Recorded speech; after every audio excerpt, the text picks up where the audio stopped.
Magandang umaga po sa inyong lahat. Magandang umaga. Today is September 29, 2025. Time check, 8:46 in the morning. 8:46 in the morning. Magandang umaga po. So tuloy na po tayo sa ating muling pag-aaral ng salita ng Diyos, sa ating mga divine reading, sa ating Lectio Divina. Para sa araw na ito, ang atin pong pag-uusapan ay tungkol sa Ebanghelyo, tungkol sa mabuting balita ng ating Panginoong Heso Kristo. Para sa araw na ito, magiging bahagi ko sa inyo ang Ebanghelyo, ang mabuting balita ng Panginoon para sa araw na ito. Tulad ng dati, bago po tayo magsimula, tayo'y manalangin. Inaanyayahan ko po kayong samahan ako. Sa ngalan ng Ama, ng Anak, ng Espiritu Santo. Amen. Come, Holy Spirit, fill the hearts of the faithful, and enkindle in us the fire of your love.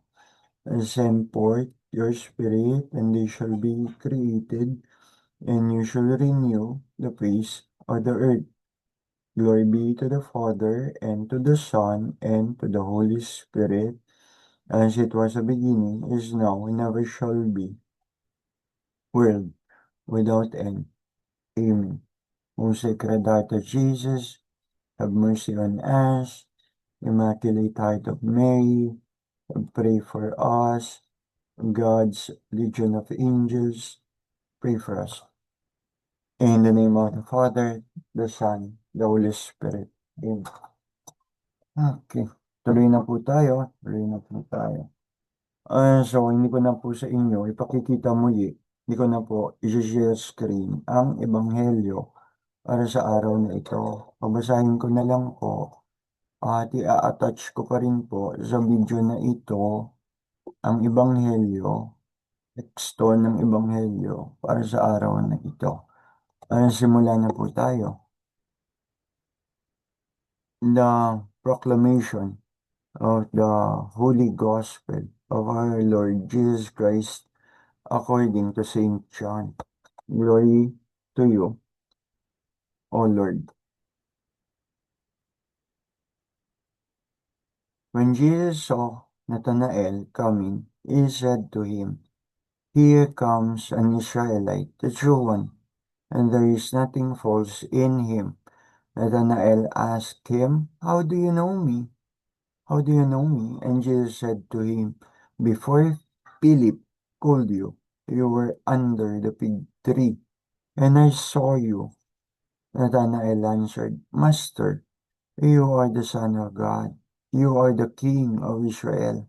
But Jesus replied, "You believe because I said I saw you under the fig tree? But you will see greater things than that. Truly, I say to you, you will see the heavens open and the angels of God ascending and descending upon the Son of Man."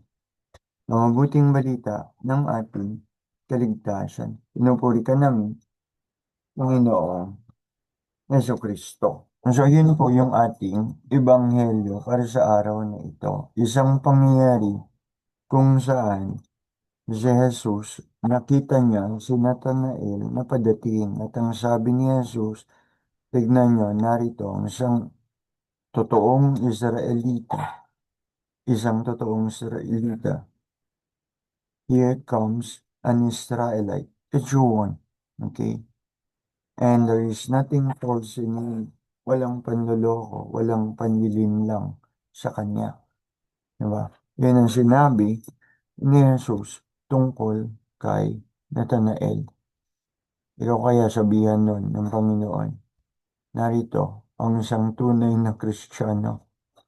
Walang anumang pagkukunwari sa kanya. There is nothing false in him, and there is nothing false in her. Okay? So kaya sabihan ng Panginoon na gano'n. Okay. Ngayon, sa araw na ito, diriwang din natin ang kapistahan ng mga arkanghel. Ang kapistahan ng mga arkanghel na si Michael the Archangel, Gabriel the Archangel, and Raphael the Archangels. So these are the archangels known to us. Okay. These are the archangels known to us. Marami nang nasabi tungkol sa kanila. Pagdating sa pagdating sa ating Biblia, sa ating Word of God, merong sinasabi diyan sa bawat isa. Okay?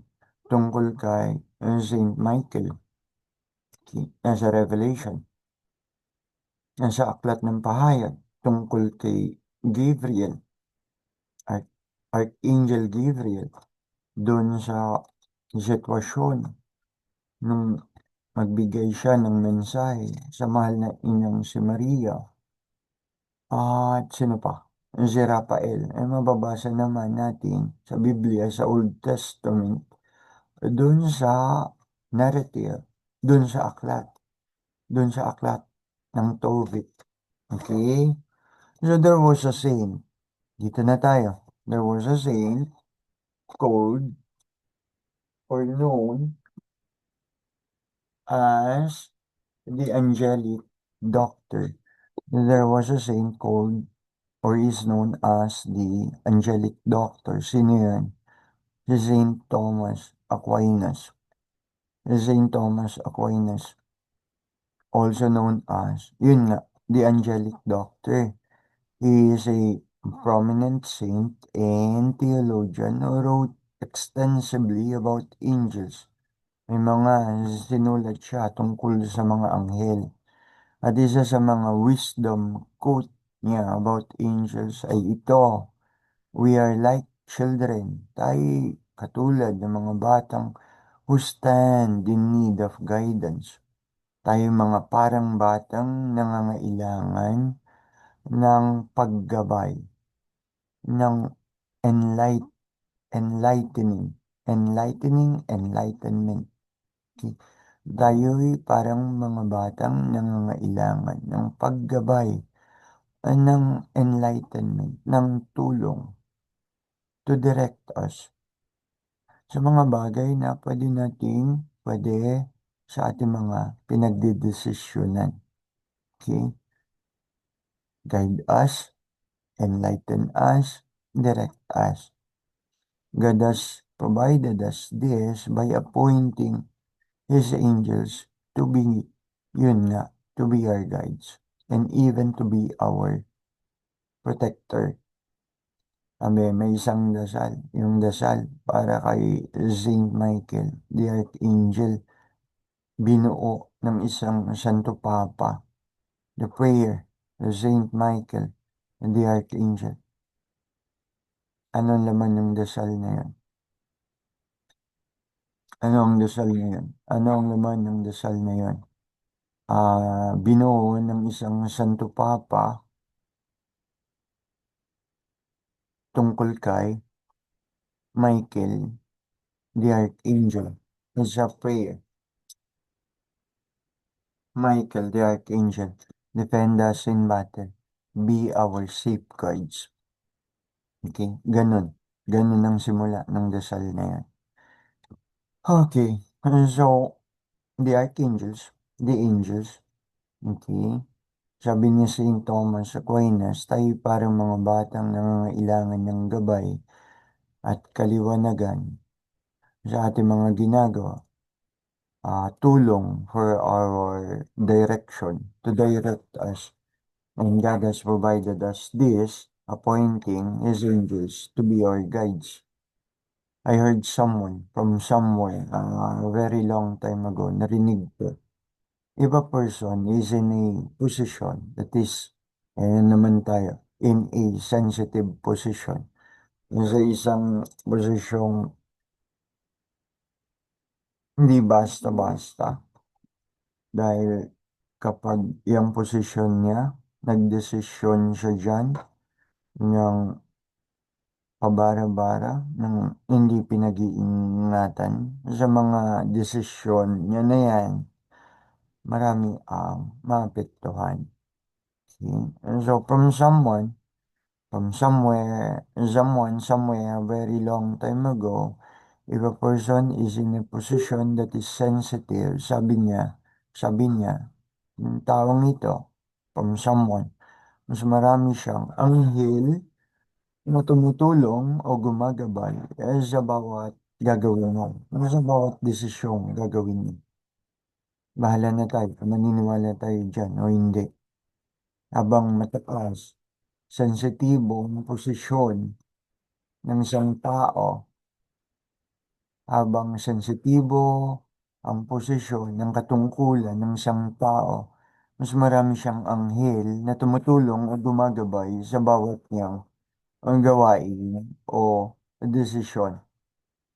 Okay, nag-iingay yung aso. Nag-iingay yung aso ko. Anyway, so simulat sa Paul, may tinatawag na spiritual warfare, tunggaliang spiritual, at maraming tao ang hindi fully conscious or aware sa bagay na ito, na may nangyayaring tunggalian, may nangyayaring labanan, may nangyayaring digmaan, na spiritual, okay, na spiritual. Maraming tao hindi fully conscious or aware sa bagay na ito. Pero marami din naman conscious and coherent tungkol dito. Alam nila, alam nila, may spiritual warfare. At kahit ang salita ng Diyos sa mabuting balita, ang ating Biblia ay nagsasabi dyan, okay, ay may sinasabi dyan. Put on the helmet of, diba? Put on the helmet of. Marami talaga hindi conscious and aware dyan. Marami din conscious, coherent tungkol dyan. See? Sa mga tunggaliang spiritual. Now, may mga nakikita at meron talagang hindi rin nakikita. May mga nakikita, may mga di nakikita. The seen and unseen. Na itong mga seen and unseen, they influences us. Itong nakikita at di nakikita ay maring masama o mabuti. Maring masama o mabuti. The unseen and seen. Okay? Kasama sa nilikha ng Diyos sila. The creatures, the seen and unseen. Minsan, nagkasakit ang marami sa pamilya ko. Na-approach it this way. Tinatawag ito na holistic approach. Holistic approach sa larangan ng medisina. HOLISTIC. Holistic. Okay? Holistic approach. And so what is this holistic approach? Kapag may sakit ang isang tao, you need to consider the temporal and the spiritual aspect. Temporal at spiritual. Ano yung temporal? Ito yung bahagi natin, yung ating tayo na nabubulok, namamatay. Okay?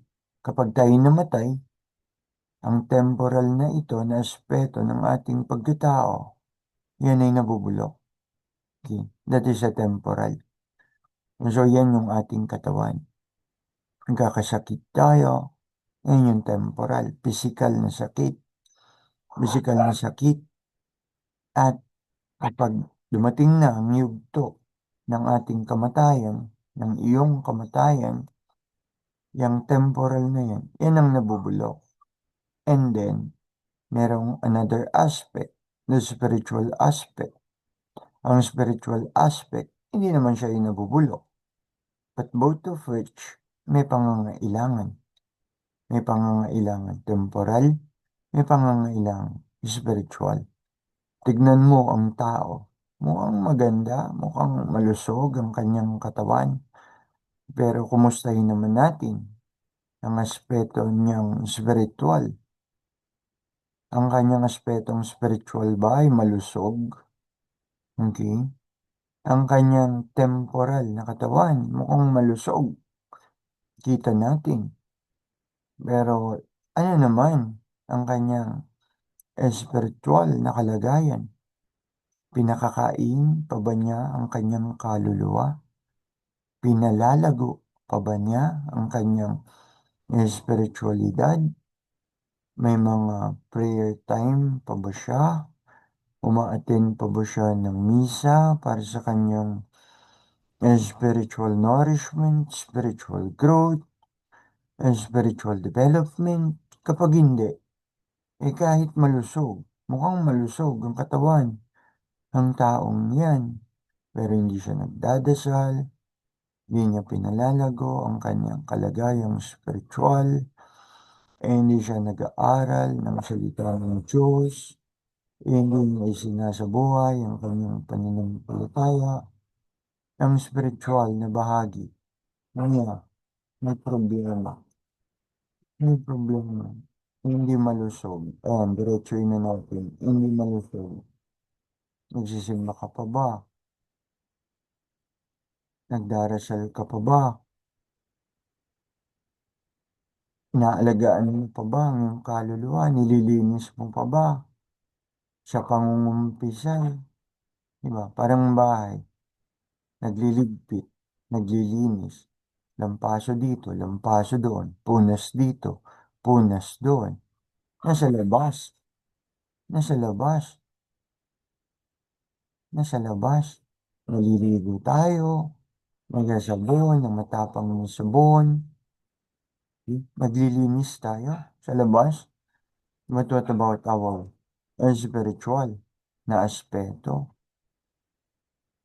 So attending to both in holistic approach, attending to both the temporal and spiritual needs, dapat talaga gawin natin yun. Alagaan natin yan. Hindi lang itong temporal na ito na nabubulok. Maliligo tayo ng todo, pagkatagal-tagal, gumagamit tayo ng mga sabon na natatapang, pero ang ating kaluluwa, di tayo gumagawa ng intervention para palusugin din naman ito. Ini-ignore natin, binabaliwala natin. Yan nga talaga yung magtatagal. The everlasting, the forever, the spiritual. Na tutok ka sa temporal. Yung nabubulok na hindi everlasting. Samantalang yung spiritual, ini-ignore mo, pinababayaan mo. Oh. So ano ang nangyari? May sakit ang spiritual na kalagayan mo. Ano so, sa larangan ng medisina, holistic approach, nilalagnat, nilalagnat yung wife ko. Binigyan ko ng antipyretic.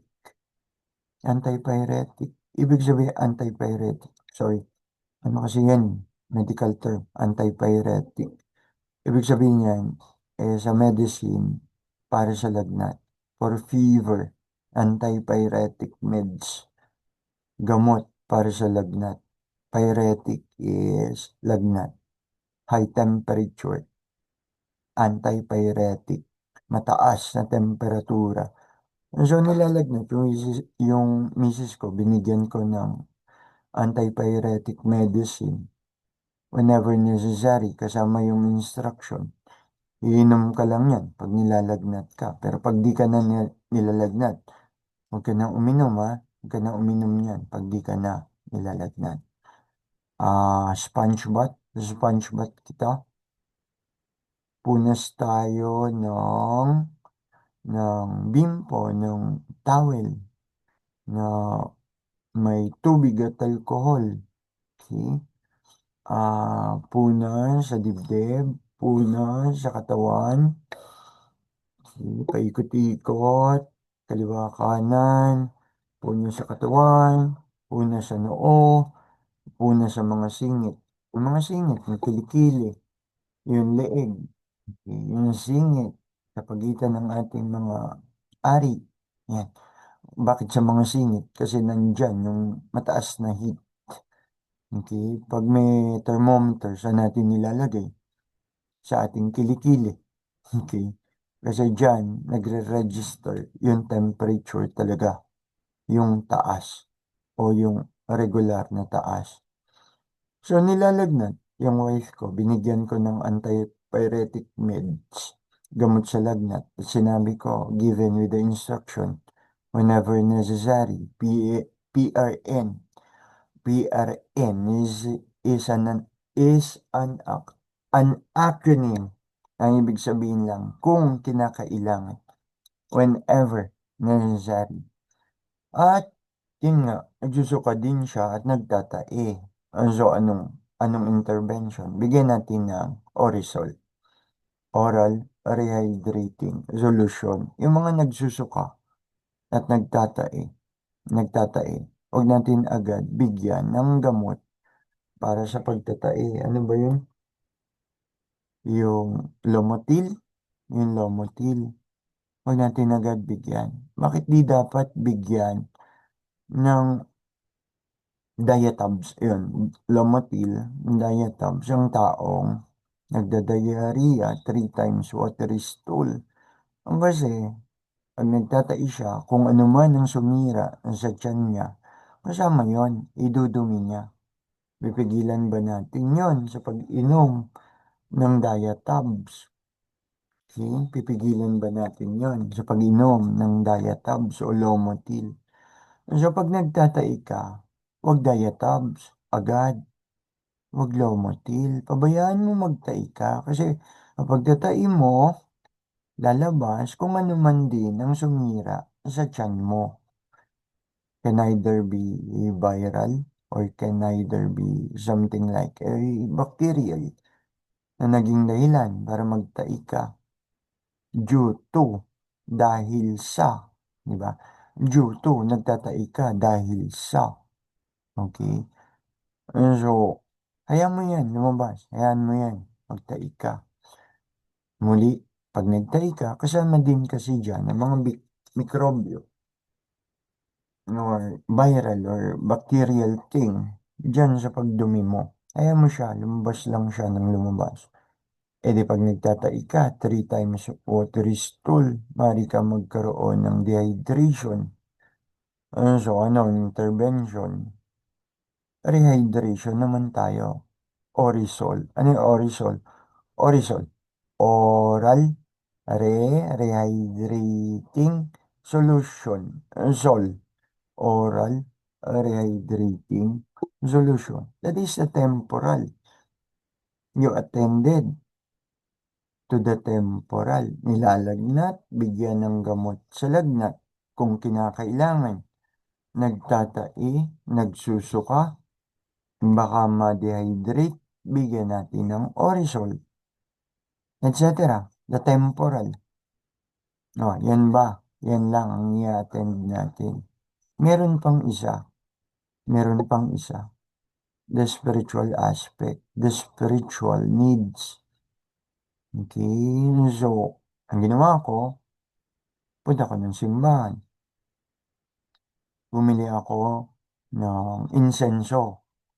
Tapos, nanghingi ako ng holy water. Insenso, pinabindisyonan ko sa pari. Tapos, holy water, binditadong tubig. So, yung binili kong insenso, binditadong tubig, pag-uwi ko ng bahay, nagdasal ako. Ipinagdasal ko ang aking pamilya na may sakit. Okay? So, anong pinagdasal ko?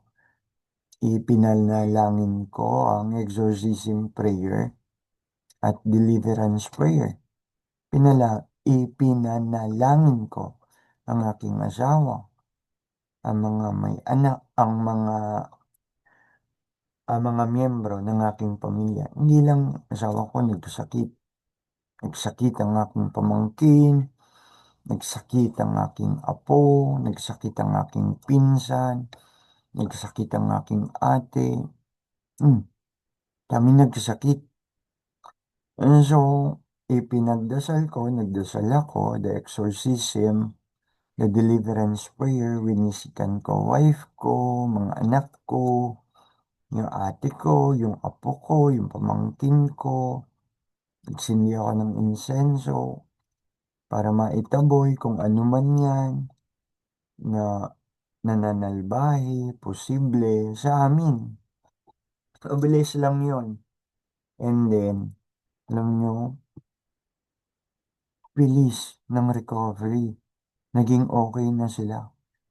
And that will make you think na hindi lang siya lumalabas na temporal. Possible, meron talagang something na nanalbahe. Kasi ganyan nga yun. Kapag ikaw ay naglilingkod sa Diyos, tapat na naglilingkod sa Diyos,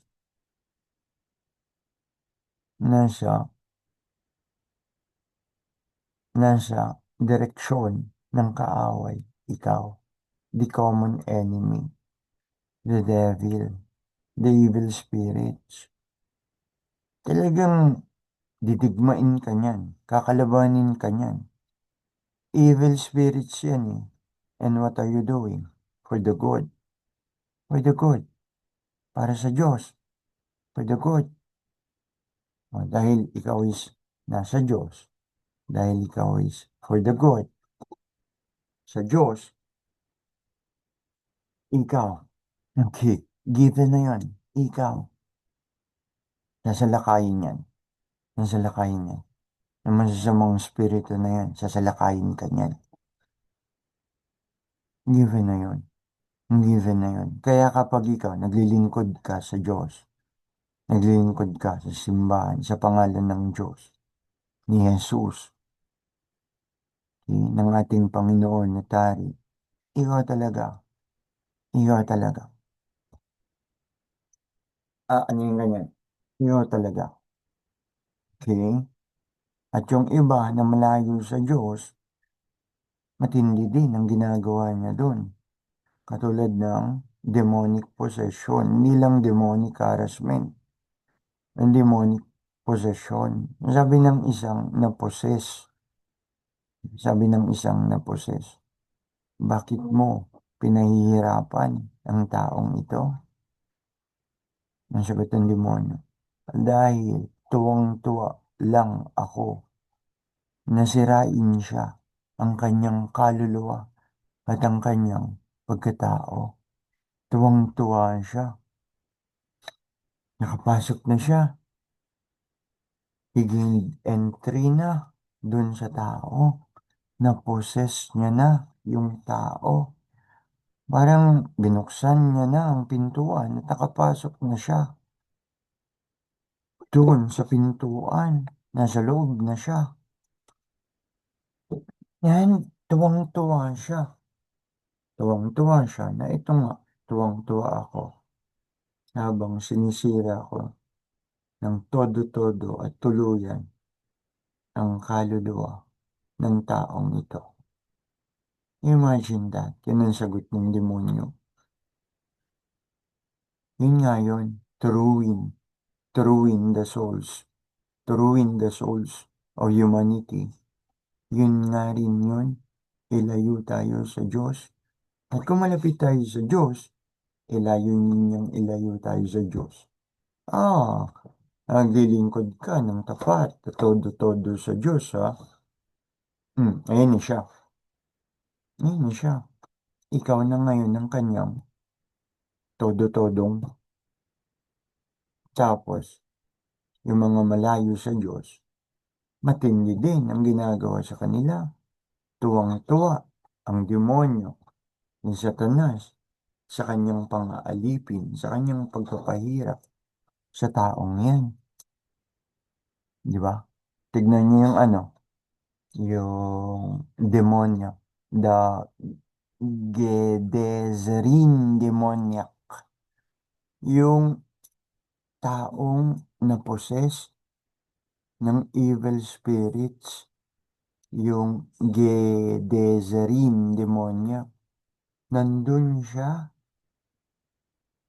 sa libingan ng mga patay, nagsisigaw kahit sa kalaliman ng gabi, ginagapusan, ginagapos kahit ng mga kadena, pero napipigtas niya. Malakas, sobrang lakas, hindi ordinary, hindi ordinary. Napipigtas niya kahit yung mga tanikala na itinatali sa kanya. At yun, mabuti na lang, encounter niya si Jesus. Pinalaya siya ni Jesus. Muling nagbalik ang kaayusan, the order ng kanyang pagkatao, ng kanyang kaluluwa. At marami ang nasindak, nagkaroon ng holy fear tungkol dito kay Jesus. Sino ba tong Jesus na to? Na kahit demonyo, evil spirit, utusan niya, sumusunod. Sino ba tong Jesus na to? At holy fear, nagkaroon ng banal na pagkatakot. So maraming bagay na kung minsan mahirap talagang intindihin o maintindihan. Spiritual warfare ang pinag-uusapan, ha. May mga sakit na di may paliwanag ng siyensya ng medisina, lalo na kahit siyensya ng medisina. Patakot-takot na nga yung laboratory exam. Pero hindi pa rin matukoy, hindi pa rin ma-identify the precise sickness or illness. Kapag ganyan na yan, hindi na matukoy kung ano talaga yung sakit. Katakot-takot na ang laboratory or even nabigyan na ng mga preparatory medicines. Pero walang nangyayari. Consider mo na rin yung the spiritual aspect. Again, the temporal and the spiritual aspect that needs to be attended. That needs to be attended. Hindi whenever necessary.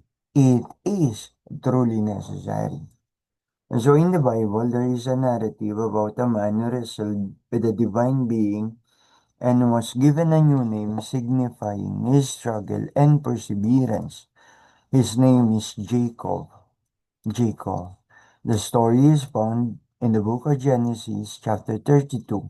After wrestling all night with a mysterious figure described as a man and later as God by Jacob, this mysterious figure, ang sabi kay Jacob, "Your name shall no longer be called Jacob, but Israel, for you have striven with God and with men, and have prevailed."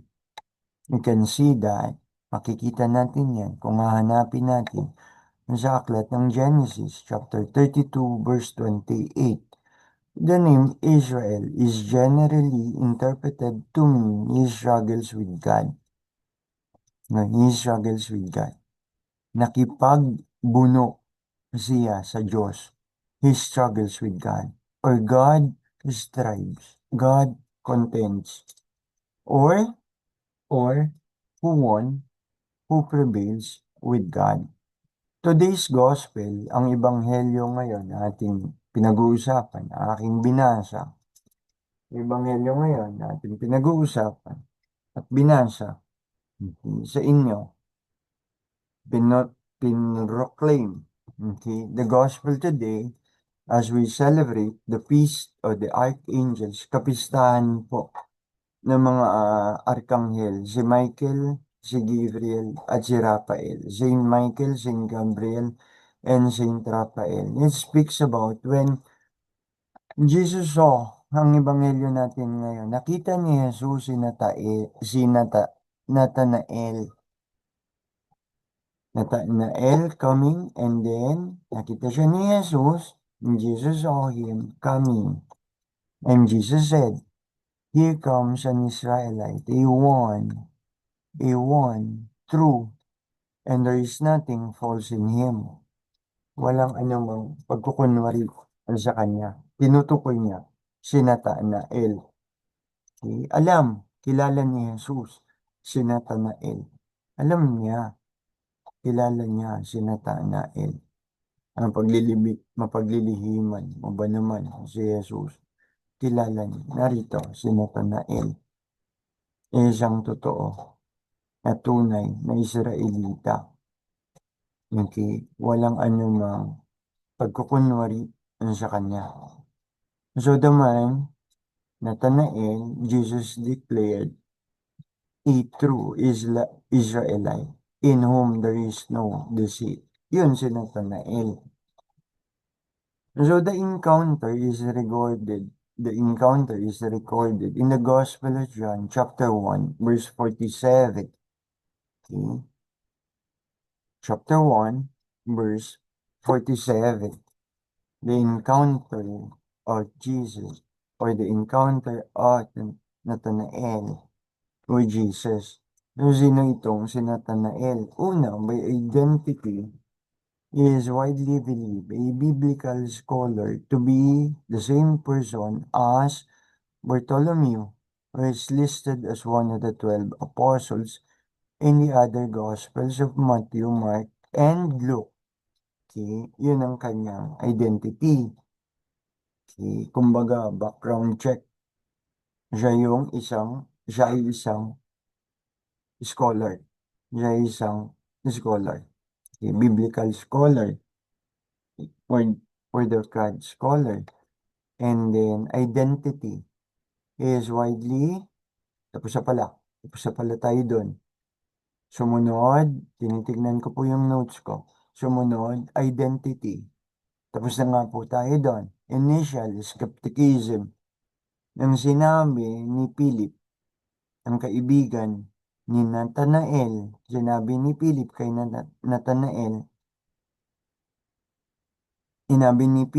Nathanael, ang tungkol kay Jesus. Okay. Nathanael famously responded with a question. Nagsabi si Nathanael, meron bang isang bagay na mabuti na manggagaling sa Nazareth? Okay? Can anything good come out of Nazareth? Nabi ni Nathanael sa kaibigan niyang si Philip, John chapter 1 verse 46. So pinakikita nito yung initial prejudice ni Nathanael. The initial prejudice of Nathanael. Ganyan din tayo. Meron tayong mga prejudices katulad ng Muslim. What is the initial prejudice?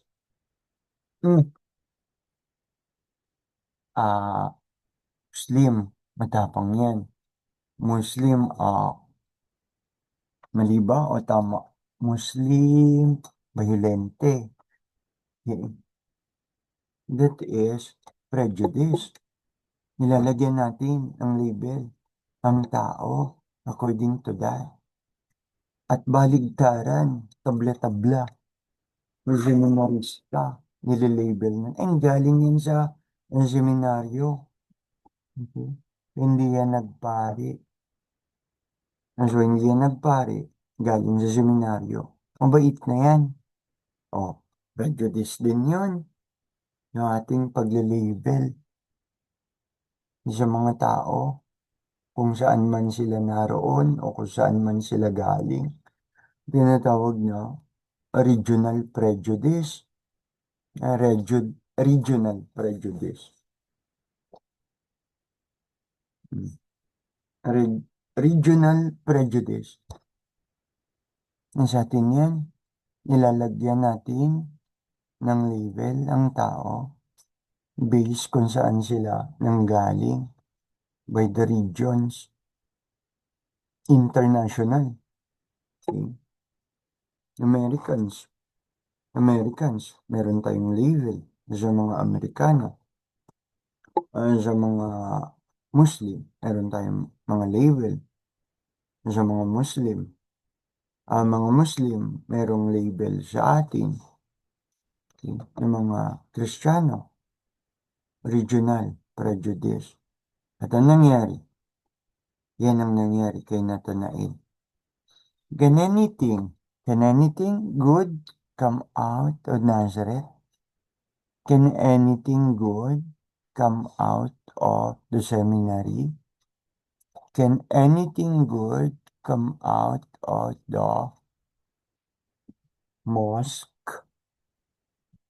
Can anything come out of sa libingan ng mga patay?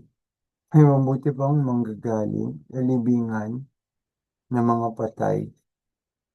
Sa libingan ng mga patay. Parang ang tao kasi ganyan. Parang patay din kung minsan. Di ba? Buhay pero mukhang patay. Patay sa pananampalataya. Parang bystander nasa isang tabi. Upo lang kung ano ang nangyayari. At tinitingnan kung ano ang nangyayari. Bystander na lang pakialam. Nasa isang tabi. Eto na nga tayo eh. Eto na nga tayo eh. Nasa spiritual warfare na nga tayo eh. Laban ng hindi material o pisikal. And spiritual. Meron talagang mga nakikita, di nakikita, na nag-iimpluwensya sa atin, sa masama't mabuti. Espiritu yan eh. Paano mo makita yan? Pero may mga signs, may mga manifestations na nandyan sila. Katulad ng baho naman, parang ano yun, nabubulok na karne, parang nabubulok na karne, karne ng hayop, karne ng taong baho, ang sobrang baho. Or, mm, ang bango, saan galing yun? Ang bango, saan galing yun? Kaya hanapin mo yung source kung bakit ang bango. Hindi mo naman makita ang source. Wala namang nagpapabango sa paligid. Di ba? Those are, those are signs. Those are manifestations. Marion, napakabaho. Amoy dumi. Di ba? Kailangan ko pa bang elaborate sa inyo kung ano ang amoy ng dumi? So una, si Nathanael, biblical scholar. Si Nathanael, meron siyang skepticism. Can anything good come out of Nazareth?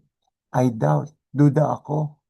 Meron siyang prejudice. At yun nga, original prejudice. Tayo ganun. Tayo ganun.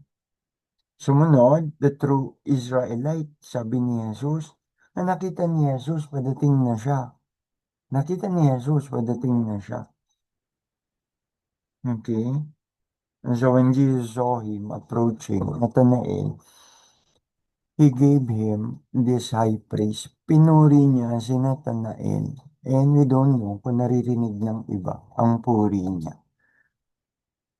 Na which contrast with the patriarch Jacob. Kaiba ang puri ni Jesus kay Nathanael.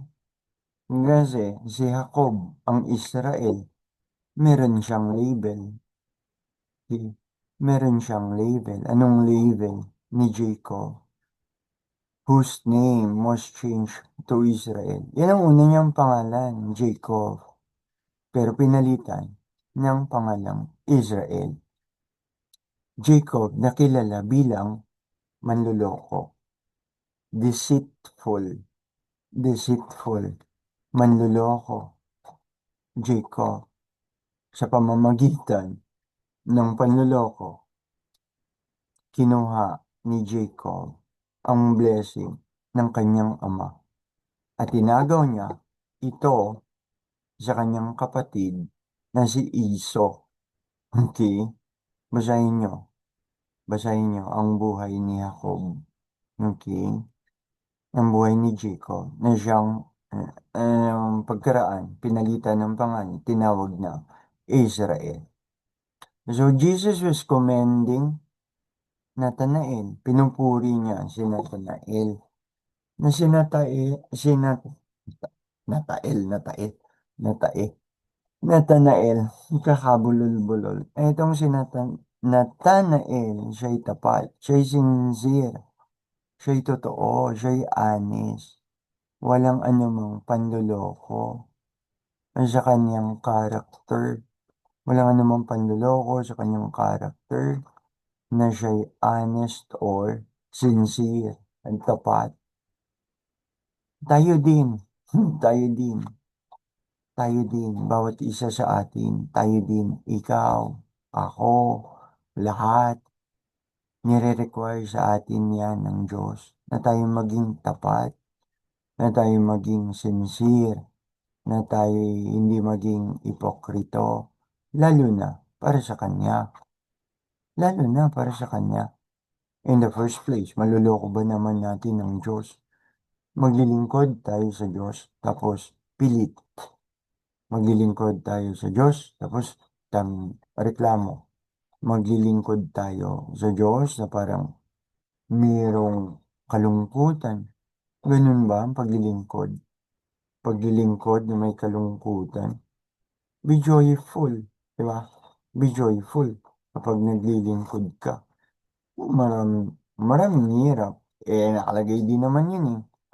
Kung ikaw ay maglilingkod, humanda ka sa maraming hirap. Nakalagay din po yun sa Biblia. Anak ko, kung ikaw ay maglilingkod sa Panginoon, humanda ka sa maraming hirap. To many sufferings. Kasama yon sa buhay paglilingkod. So, Nathanael is a model of the faithful descendant of Israel should be. Siya ay bahagi ng lahi ng Israel na si Nathanael na dapat bilang bahagi, being part of the descendant of Israel. Yan nga, sincerity, honesty, without hypocrisy, guileless in character, and the immediate confession of Nathanael. Okay. When Jesus demonstrated his divine knowledge by telling Nathanael, kilala kita, bago ka pa tawagin, pagsabihan ni Philip, kilala kita. You were under the fig tree. Nakita kita under the fig tree. I saw you under the fig tree. And Nathanael was instantly convinced. Na-convince si Nathanael. Ang sabi ni Nathanael, he immediately confessed his faith, declaring, Rabboni, teacher. Rabboni, Rabbi, teacher. You are the Son of God. You are the Son of God.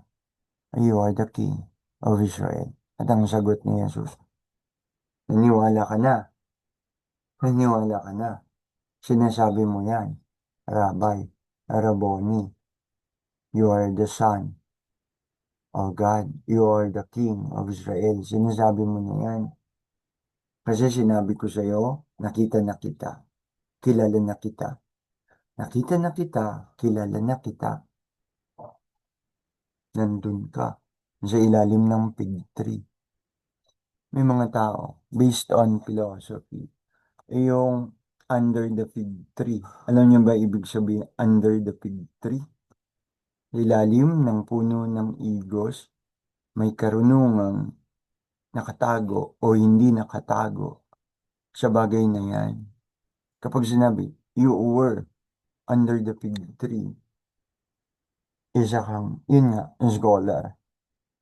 Isa kang nag-aaral tungkol sa Diyos. Isa kang pinalalalim mo ang pananampalataya mo sa Diyos. Under the fig tree, under the fig tree. Sila yung, nga, ano ba tawag doon? Scholastics. Scholastics. Scholastic people. People under the fig tree. Scholastics. And the Bible will tell us the fig tree. The Bible will tell us the fig tree. May mga narratives si Jesus at may kinalaman dyan sa fig tree. May kinalaman sa fig tree. May mga narrative sa ating banal na kasulatan sa Bible na si Jesus meron siyang mga meron siyang mga buhay at karanasan na nandyan sa fig tree. Sabihin na natin ng diretsyo. One of which is habang naglalakad si Jesus, nadaanan niya ang isang fig tree.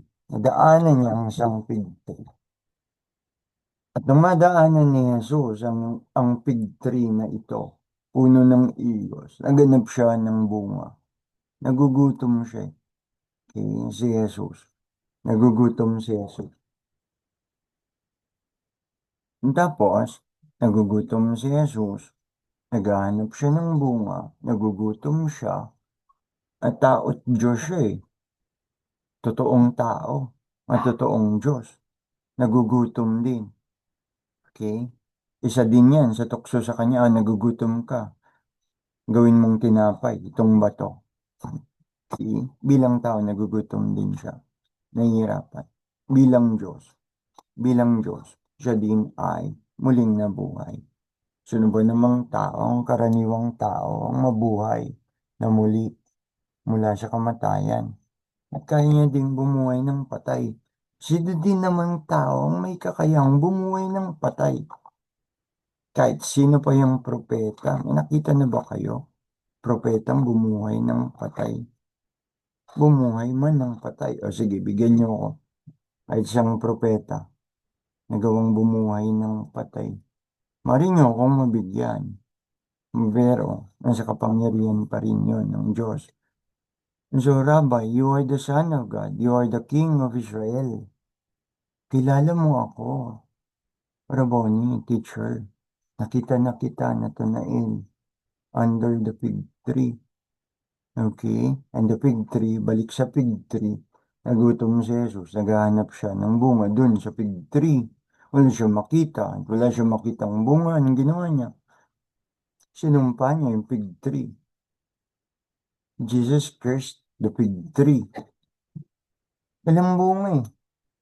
Ano bang bunga yung hinahanap na yan sa atin? Anong bunga yan? Bunga yan ng goodness. Bunga yan ng kapayapaan.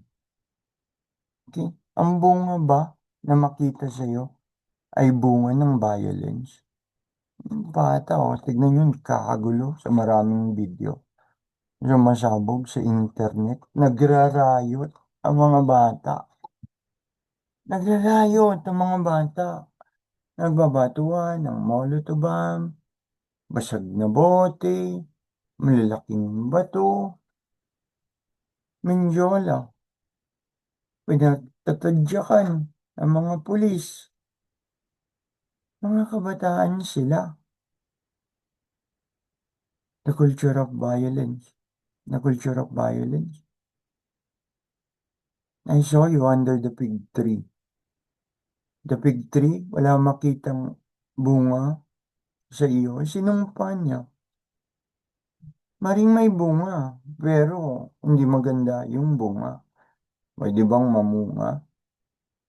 Pwede bang mamunga ng mabuti o mula sa punong masama?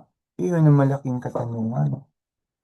Mula sa punong masama, maaari bang magkaroon ng mabuting bunga? At ganun din ang tanong ni Nathanael. Okay? Can anything good come out of Nazareth? Can anything good come out of Nazareth? May bunga bang mabuting manggagaling?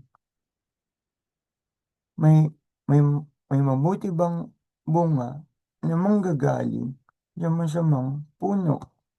Nakikilala ang puno sa kanyang mga bunga.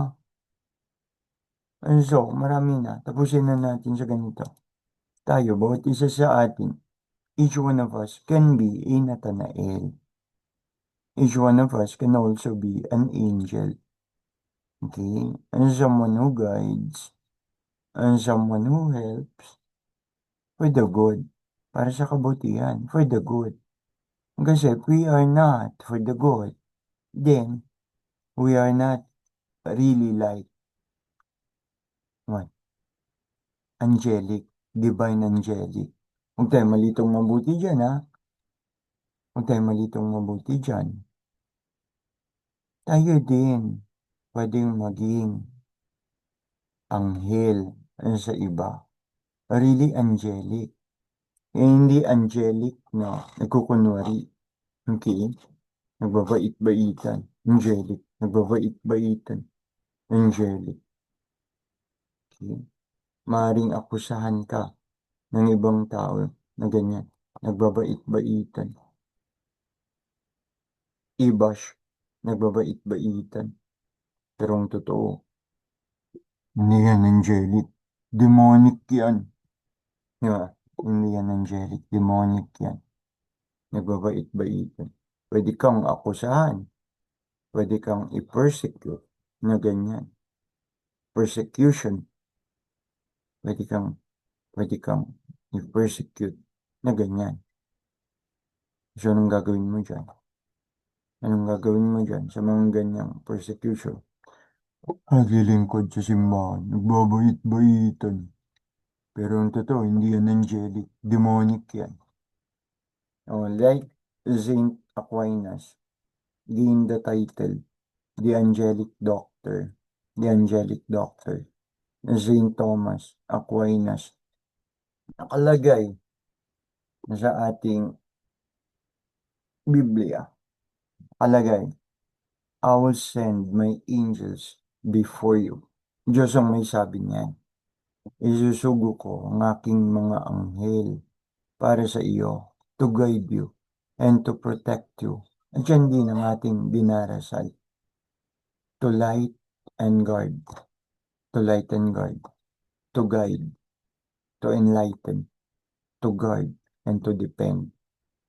Let us guard our hearts. Bantayan natin ang ating mga puso. At anong sabi?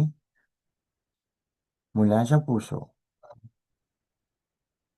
Okay? Your mouth speaks from what your heart is full of. Ikaw ay nagsasalita kung ano ang maraming nilalaman ng iyong puso. Bantayan mo ang iyong puso. Bantayan mo ang iyong isip bilang pag-iingat sa iyong kaluluwa.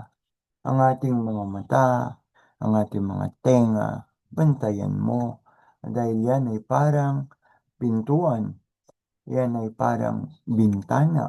Sa pamamagitan ng ating mata't mga tenga, maaaring lumakas tayo sa ating pananampalataya. Sa pamamagitan ng ating mga mata at ng ating mga tenga, pwede din tayong maipahamak. Lalo na kung makikinig tayo sa mga bulong-bulong. Tulad ng, babait-baitan lang yan, hindi yan angelic. Demonic yan. Kung makikinig ka sa mga ganun. Ganun mo yung kung makinig dyan. Nagbabait-baitan lang yan. But the truth is, demonic yan, hindi angelic. Naalala ko si Father Bing Arellano. Diyan, bantayan mo ang iyong puso at isip. Naalala ko si Father Bing Arellano, isang Bosconian priest. Salesian priest of Don Bosco. Sabi ni Father Arellano, ni Bing, Father Bing Arellano, ang isip mo, bantayan mo ang isip. Sapagkat kung ano man ang pumasok sa iyong isip at madali mong isagawa kung anong nasa isip mo, masama o mabuti, nasabihin mo yan. Nasabihin mo yan kung anong laman ng isip mo. Nasabihin mo yan. At pagkatapos mong sabihin yan, dahil sa sinabi mo, iipitin ka rin. Pwede ka rin ipitin ng iba dyan sa sinabi mo. Sinabi mo na eh. Di ba sabi mo? Ano ba sabi mo? Are you, are you a man with honor with your word? Sinabi mo na eh. Sinabi mo na maglilingkod ako sa Diyos. Sinabi mo na maglilingkod ako ng tapat sa Diyos. Sinabi mo eh. I will serve God with joy. I will serve God with faithfulness. Sinabi mo na eh. Una, inisip mo gusto mong maglingkod sa Diyos. At kung naisip mong gusto mong maglingkod sa Diyos, sinabi mo naman. You give testimony that you are very much willing to do it, to serve the Lord. Sinabi mo na. Ano mangyari? Dahil sinabi mo na, maring gamitin yan sa iyo ng iba para ipitin ka dyan. Sinabi mo na, maglilingkod ka sa Diyos ng may katuwaan. Maglilingkod ka sa Diyos ng may pagpapakumbaba. Maglilingkod ka sa Diyos ng may pagpapakumbaba. Maglilingkod ka sa Diyos ng may katuwaan. Maglilingkod ka sa Diyos ng may pagsunod, obedience, ng walang reklamo. Sinabi mo na eh. Una, inisip mo, maglilingkod ka sa Diyos. At ang naisip mo, sinabi mo naman. At ang sinabi mo naman, inipit ka na rin. Ang gawin mo na. Sinabi mo, ginawa. Di gagawin mo na nga. At yung ginagawa mo, sabi ni Father Big, yung ginagawa mo na yan. Gagawin mo na yan. Yan din ay isang parang direksyon kung saan ka papunta. Kapag sa mga ginawa mo na yan, sa mga desisyon mo na yan, ginawa mo na yan na maglingkod sa Diyos. Pinagdesisyonan mo na yan, sinabi mo na, ginawa mo na. Alam mo, the good thing is, yan din ang magsasabi sa iyo. Parang karayom, parang karayom ng kompas, parang karayom ng kompas, parang nagtuturo kung saan ka papunta, saan direksyon, saan ang direksyon mo, sa ginagawa mo, sa mga sinasabi mo, saan ang direksyon mo. Kayo na po sumugot. Saan ang direksyon mo sa mga sinasabi mo? Saan ang direksyon mo sa mga ginagawa mo? Parang karayom, needle, karayom ng kompas, tinuturo saan ang direksyon mo sa mga desisyon mo, sa mga ginagawa mo, sa mga sinabi mo, sa mga ginawa mo, parang karayom ng kompas. Tuturo niya saan ka papunta. Papunta ka ba? Saan? Na langit o sa impyerno? Sa gantimpala o parusa? Tatapusin na po natin yan. Mahaba na masyado at maghahanda na rin po ako papasok. Magandang umaga po sa inyong lahat. Bago natin tapusin, tayo muling, wait lang po, manalangin.